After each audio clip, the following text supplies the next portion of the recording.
Saint-Esprit, c'est poussé par ton esprit que tes serviteurs ont parlé. Nous voulons parler sous l'onction du Saint-Esprit. Que le Saint-Esprit nous donne la vie et glorifie Jésus à travers cette parole. Au nom de Jésus-Christ, nous avons été priés. Amen. Amen. Amen. Je vous salue tous au nom de Jésus. Amen. Est-ce que nous pouvons acclamer le Seigneur? Gloire à Jésus.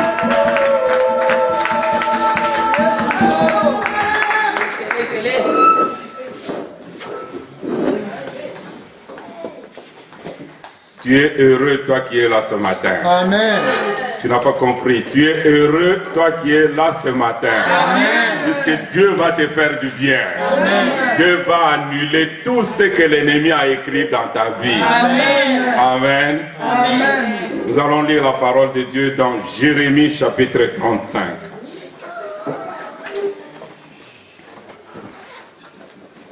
Jérémie chapitre 35.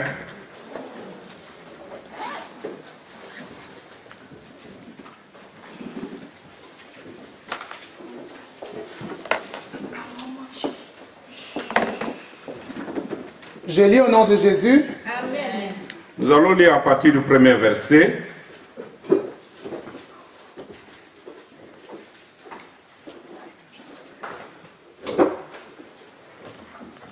Est-ce que nous pouvons nous lever pour honorer la parole de Dieu, s'il vous plaît? Amen. Amen. S'il vous plaît, lèvons-nous et nous allons écouter la lecture. Nous allons suivre la lecture. Et ceux qui prennent note, ils peuvent bien noter et ils vont bien méditer et comprendre tout à la maison. Nous allons suivre la lecture, s'il vous plaît. Jérémie 35, je lis au nom de Jésus. La parole fut adressée à Jérémie de la part de l'Éternel au temps de Joachim, fils de Josias, roi de Juda, en ces mots. Va à la maison de Réchabite et parle-leur. Tu leur conduiras à la maison de l'Éternel, dans une des chambres, et tu leur offriras du vin à boire. Je pris Jazania, fils de Jérémie, fils de Abazinia, ses frères, tous ses frères et toute la maison de Réchabite. Et je conduis à la maison de l'Éternel, dans la chambre de fils de Hanan, fils de Gidalia, homme de Dieu, près de la chambre de chef, au-dessus de la chambre de Maséja, fils de Shallum, garde du seuil. Je mis devant le fils de la maison de Réchabite de coupes pleines de vin et de calices, et je leur dis, buvez du vin. Mais ils répondirent, nous ne buvons pas de vin, car Jonab, fils de Récab, notre père, nous a donné cet ordre. Vous ne boirez jamais du vin, ni vous, ni vos fils. Et vous ne bâtirez point de maison, vous ne sèmerez aucune sémence, vous ne planterez point de vigne, et vous n'en posséderez point. Mais vous habiterez sous de tentes toute votre vie, afin que vous viviez longtemps dans le pays que vous êtes étrangers. Nous obéissons à tout ce que nous a prescrit Jonadab, fils de Récab, notre père. Nous ne buvons pas de vin pendant toute notre vie, nous, nos femmes, nos fils et nos filles. Nous ne bâtissons point de maison pour nos demeures, nous ne possédons pas de vignes, ni champs, ni terres ensémencées. Nous habitons sous de tentes, nous suivons et pratiquons tout ce que nous a prescrit Jonadab, notre père. Lorsque tu peux sauter et lire 13 et 14. On va terminer par là. Ainsi parle l'Éternel des armées, les dieux d'Israël. Va et dis aux hommes de Juda et aux habitants de Jérusalem, ne recevez pas instruction pour obéir à mes paroles, dit l'Éternel. On a observé les paroles de Jonadab, fils de Récab, qui a ordonné à ses fils de ne pas boire du vin. Ils n'en ont point bu jusqu'à ce jour, parce qu'ils ont obéi à l'ordre de leur père. Et moi, je vous ai parlé dès le matin, et vous ne m'avez pas écouté. Parole du Seigneur. Amen. Amen. Acclamons la parole de Dieu.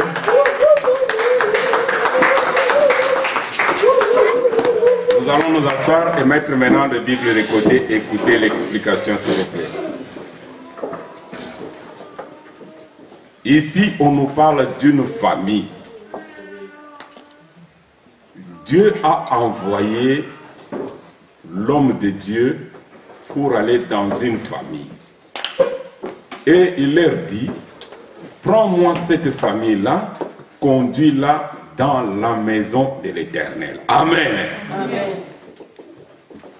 Quand ils vont entrer dans la maison de l'Éternel, tu le fais asseoir, ils entrent dans des chambres, il y a des chambres hautes, ils entrent dans des chambres, tu leur sers à boire du vin.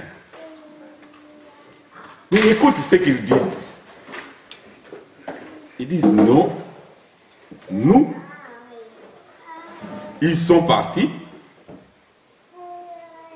ils ont écouté la voix de l'Éternel, ils sont entrés dans la maison de Dieu, ils sont assis, mais ils ont dit non, nous n'allons pas boire ce que l'Éternel a dit, puisque notre Père a dit, vous ne boirez pas de vin, vous n'habiterez pas dans des maisons, vous ne moissonnerez pas et vous ne posséderez rien. Alléluia. Amen. Maintenant, au verset 13 et 14, Dieu est étonné. Il dit, ah bon? Moi qui suis le créateur des cieux et de la terre, moi qui suis au-dessus de votre Père, vous obéissez à votre Père, mais vous n'obéissez pas à la parole de l'Éternel. Amen. Amen. C'est ça l'histoire.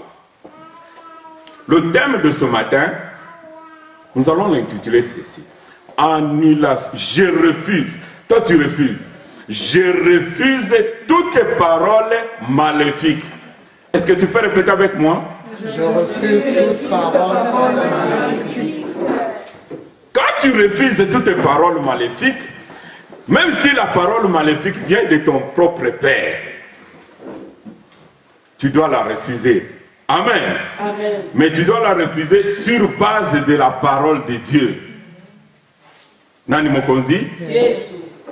Alors cette famille ici, je peux dire que c'est une famille chrétienne. Mais Dieu, ils ont trouvé grâce du Seigneur. Dieu envoie Jérémie. Va dire à cette famille-là, prends-la, conduis-la dans la maison de l'Éternel. Ils n'ont pas refusé, ils sont partis. Mais quand ils sont arrivés dans la maison de l'Éternel, toutes les instructions que Dieu leur a données, ils ont dit non, puisque depuis longtemps, nous obéissons aux paroles de notre Père, qui a transmis ces paroles-là à ses fils. Les fils ont transmis aux petits-fils. Voilà pourquoi, jusqu'aujourd'hui, cette parole-là reste, nous devons la pratiquer jusqu'à la fin de nos jours. Nani Mokonzi? Les paroles que leur père avait prononcées, ce n'est pas une parole de bénédiction. Amen. Amen. Un père qui te dit, toi tu n'achèteras jamais de maison, tu n'habiteras jamais dans des maisons. Tu vas habiter dans des tentes jusqu'à la fin de tes jours. Tu ne vas pas travailler, tu n'auras pas de champs, tu ne vas pas moissonner, mais tu vas vivre comment? Nani Mokonzi? Yes. Alors Dieu dans sa miséricorde dit non, un homme ne peut pas vivre comme ça. La preuve, il y a eu un problème, ils ont fui, ils sont allés à Jérusalem. Mais dans cette souffrance-là, ils disent, notre Père nous a dit, même dans un pays étranger, nous allons demeurer comme ça. Alléluia. Amen. La parole que le Père a prononcée, la fois passée nous avons parlé, quand Jésus, avant la naissance de Jésus, une parole est parvenue auprès de Marie. Tu tomberas enceinte, tu enfanteras un fils, il sera porteur de l'Esprit du Seigneur, il sera appelé fils du Très-Haut, et il va régner, il va ramener beaucoup de gens, de peuple, vers son Père, l'Éternel des armées. Amen. Il y avait une parole qui était prononcée sur Jésus avant sa naissance. Même quand l'enfant naît, il y a toujours des paroles qui sont prononcées. beaucoup de parents avant de mourir, ils prononcent des paroles sur leurs enfants. Nani Mokonzi, moi ici qui vous parle, mon père a quitté Lubumbashi puisqu'il était malade. Un pasteur l'a pris, transporté de Lubumbashi jusqu'à Kananga, là où il est allé décéder. Mais avant de mourir, quand ce pasteur-là venait des États-Unis, je lui ai dit, mais mon père va mourir, je suis sûr, mais quel est l'héritage qu'il m'a laissé? Quelle est la parole qu'il a dit? Alors quand il est rentré, il a parlé avec mon père. Et le pasteur là m'a appelé. Il m'a dit, mon père ne m'a pas laissé l'argent. Mais il m'a dit, tu as la Bible à côté de toi? Moi j'ai dit oui. Il me dit, lis bien l'histoire de Joseph. Toi tu seras Joseph. Amen. Amen. Toutes les bénédictions qui étaient dans Joseph. Moi je ne dis pas la prison. Il me dit toutes les bénédictions. Non, Mokonzi. Il me dit toutes les bénédictions qui étaient dans Joseph. Ça sera ton partage. Nani Mokonzi. Alors j'étais heureux et je suis béni. Vraiment, j'ai béni Dieu de m'avoir donné ce père-là. Amen. Amen. Jésus, on a prononcé des paroles sur Jésus. Toi aussi certainement, on a prononcé des paroles. À ta naissance, on a prononcé des paroles. Même de ton vivant, on a dit des paroles sur toi. Vous savez, j'ai connu une personne dans une maison de retraite. Il s'appelait Nuage sombre. Donkerhoek, en néerlandais. Alors, on m'a dit, ce nom-là, ça signifie nuage sombre. Donkerhoek, vous savez néerlandais, vous comptez bien. Alors, je lui dis, qui t'a donné un nom bizarre comme ça? Il me dit, c'est mon père, mais il ne m'a pas demandé mon avis. Vous comprenez? Alors ce vieux papa-là me dit, c'est mon père qui m'a donné ces noms-là, mais il ne m'a pas demandé mon avis. Il m'a imposé ces noms-là. Nani Mokonzi? Vous savez, dans la vie, il y a toujours des gens qui ont parlé pour une ville. Même dans une ville comme la nôtre ici, il y a des gens qui ont parlé sur cette ville-là. Même dans ta tribu, il y a des gens qui ont parlé. Même dans le quartier, il y a des gens qui parlent. Donc, toutes les paroles qui sont sorties sont comme des lois. La loi, c'est quoi? C'est une parole qui était déjà proclamée, ainsi écrite. Avant que les députés puissent vraiment établir une loi, avant tout, ils parlent d'abord. Ils parlent, ils signent, ils trouvent un compromis et on établit une loi. Donc toi aussi tu peux établir une loi. Moi je peux aussi établir une loi. Nani Mokonzi? Alors les paroles qui sortent sont comme une loi. Voilà pourquoi Dieu aussi a établi une loi dans sa création. Il dit, faisons l'homme à notre image. Et quand il a fait l'homme, il a commencé à parler sur l'homme. Tout ce que Dieu a dit sur l'homme, ça ne se réalise pas. Tu peux enlever le sac là. Notre jeune frère musicien est arrivé. Que Dieu le bénisse. Amen. Amen. Ne soyez pas distraits. Nani Mokonzi? Dieu aussi a établi des lois. Les paroles qui ont été prononcées sur nous et sur son peuple. Mais l'histoire que nous venons de lire, nous voyons que cette famille était en souffrance. Elle souffrait pourquoi? Puisque leur père, leur grand-père avait dit des paroles sur eux. Mais qu'est-ce que la Bible nous dit? Dans Psaume 107, dans leur détresse, ils invoquèrent l'Éternel. Dans leur détresse, et ils n'ont pas invoqué l'Éternel, ils étaient là qui dit bas, en train de dormir, ils attendaient la mort sous les tentes. Toi, tu n'attendras pas la mort sous les tentes. Ils n'avaient pas de maison. Toi, tu vas acheter une maison. Amen. Même si ton père a dit que tu ne vas pas acheter une maison, moi j'annule cette parole-là, puisque Jésus m'a mandaté pour ça. Amen. Jésus n'est pas venu pour donner la mort. Il est venu pour donner la vie et que son peuple soit en abondance. Pourquoi Jésus est-il venu? Il est venu pour que tous les captifs puissent sortir de la captivité, qu'ils aient la liberté. Tu penses que quelqu'un qui est sous la tente, il était libre? Il n'était pas libre. Il était en souffrance. Il vivotait sous la tente, que ce soit la pluie ou la neige. Son sort vraiment il est pire que ceux qui sont à Bruxelles. Alléluia. Amen. Mais Dieu dans sa miséricorde il a dit non.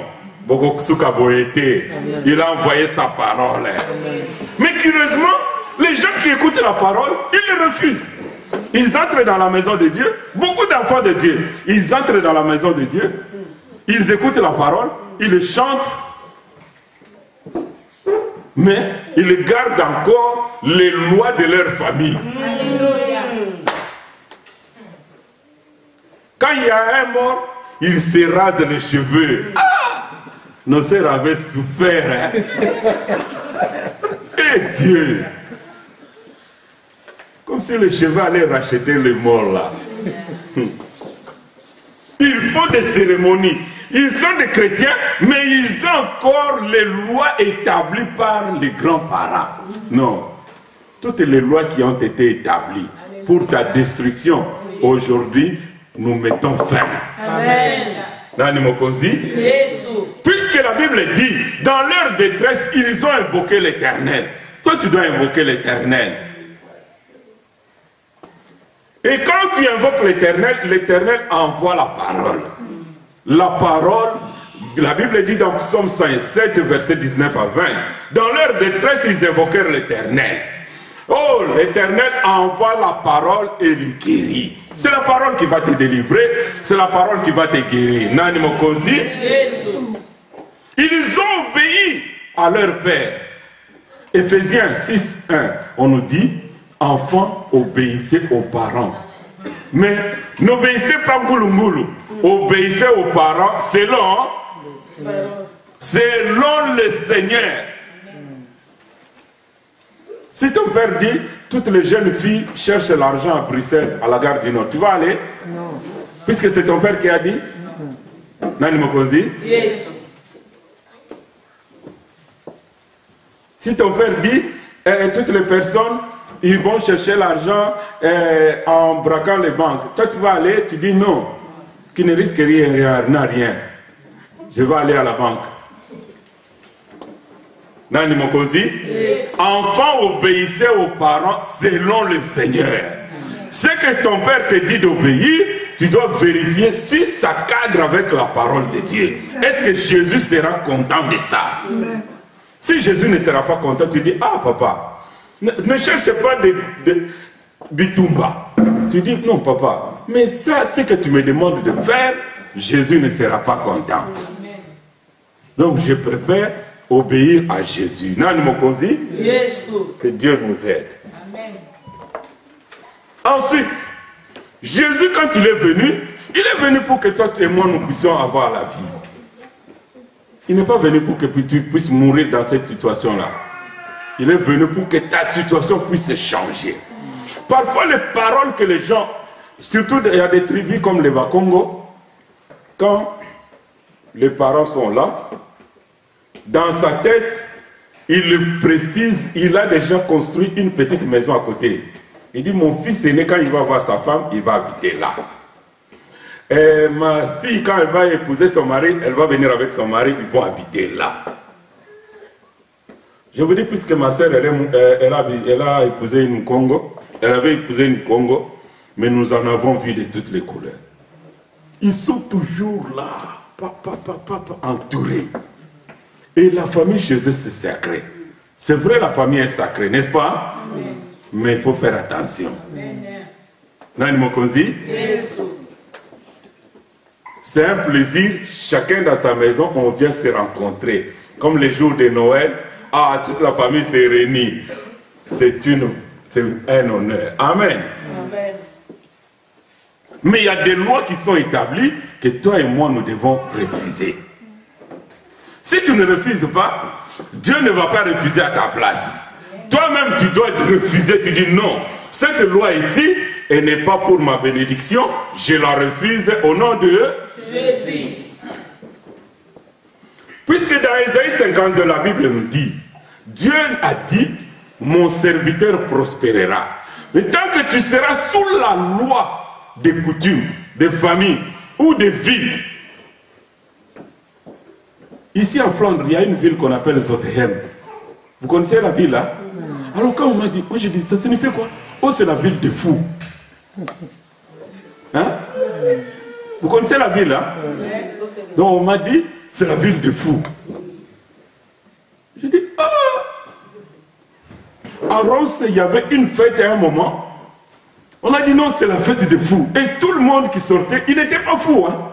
Mais il faut participer à la fête des fous. Nani Mokonzi?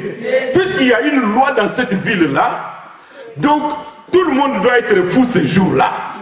C'était à Reims. Alors je regarde, je dis, oh, et quand les amis flamands me disaient, non, c'est la fête de... Donc chaque année, on doit fêter ça. Je dis, ah bon? Moi, je ne suis pas fou, je reste à la maison. Il y a beaucoup de gens qui ont dit, Nabela Liboma. Les gens Nabela Liboma. Attention même avec les Ngunda. Oh, ça va bien. J'ai un cousin comme ça. Le comble du malheur, ils ont écrit dans son dossier, ils ont envoyé dans toutes les entreprises. Hier, Moutouné, ça va bien. Moi, je vais engager Zate. À cause de la parole qui a fait comme si c'était une loi dans sa vie. Maintenant, toutes les sociétés savent que Yoza Moutaliboma, moi, je vais engager Zate. La parole qui sort de ta bouche, ça peut être comme une loi. Une loi établie, et pour la révoquer, tu dois avoir la révélation de Dieu. Nani Mokonzi? Nous allons lire dans deuxième livre du roi, 2 Rois chapitre 4. Il y a il y avait une loi, une parole qui était sortie. Vous allez voir ce que cette femme-là a fait. Comment tu peux lire 2 Rois, chapitre 4. Commence par le premier verset. Je lis au nom de Jésus. Amen. Une femme d'entre les femmes de fils de prophètes cria à Élisée en disant, ton serviteur, mon mari, est mort. Et tu sais que ton serviteur craignait l'Éternel. Or, le créancier est venu pour prendre mes 2 enfants et en faire ses esclaves. Élisée